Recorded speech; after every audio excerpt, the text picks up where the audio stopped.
This video is for general information only and doesn't replace advice from your own GP, pharmacist, or dermatologist. Always seek personalized guidance from a qualified healthcare professional. Is DHT causing your hair loss? And can blockers actually help? If you've been noticing more hair on your brush or thinning across the top of your scalp, you might have come across the term DHT blocker. Let's break down what the evidence actually says.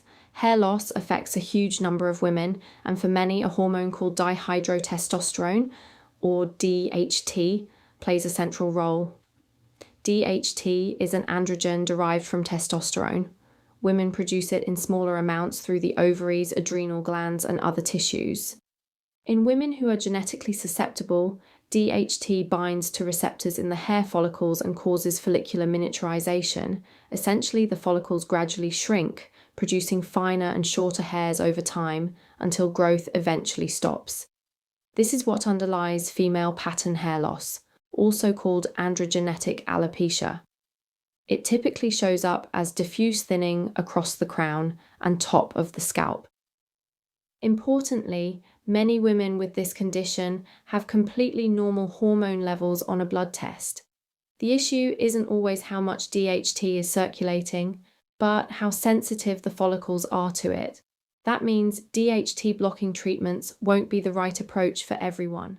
Before assuming female pattern hair loss is the cause, it's worth knowing that other conditions like thyroid problems, iron deficiency, or telogen effluvium can also cause diffuse hair loss and should be ruled out. And there are some red flags that mean you should see your GP promptly: sudden or patchy hair loss, scalp pain, inflammation or scarring, or any signs of virilization such as a deepening voice or rapidly progressive facial hair. These need proper assessment and shouldn't be attributed to female pattern hair loss without investigation. Certain conditions can also raise androgen levels and accelerate DHT-related hair loss, including PCOS, congenital adrenal hyperplasia, and the menopause, where falling estrogen levels shift the hormonal balance. So what DHT blockers are available in the UK? The most commonly used one for women is spironolactone. It's prescribed off-label, meaning it isn't specifically licensed for hair loss, but it's widely used in this context. Finasteride and dutasteride are sometimes used too, but these are not licensed for women in the UK, and both are contraindicated in pregnancy and breastfeeding.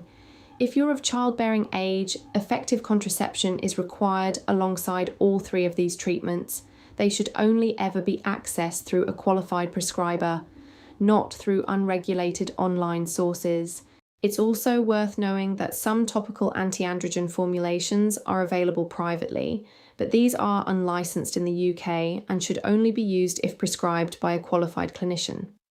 The only MHRA licensed treatment specifically for female pattern hair loss is topical minoxidil.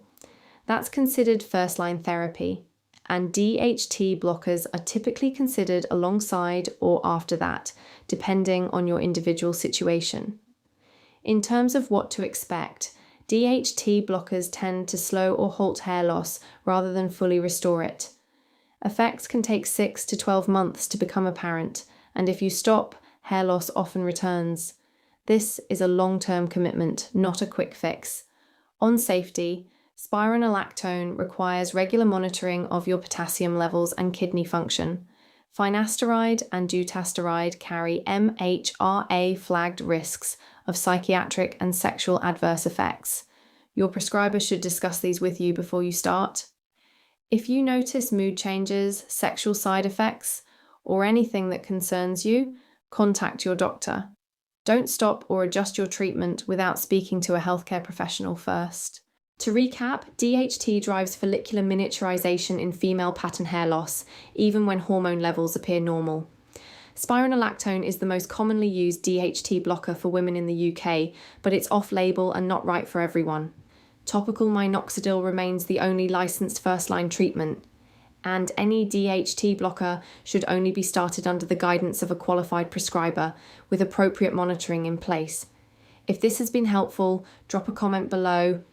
We'd love to know what topics you'd like us to cover next, And if you found this useful, please give it a like and subscribe to the Bolt Pharmacy channel for more medically reviewed health content.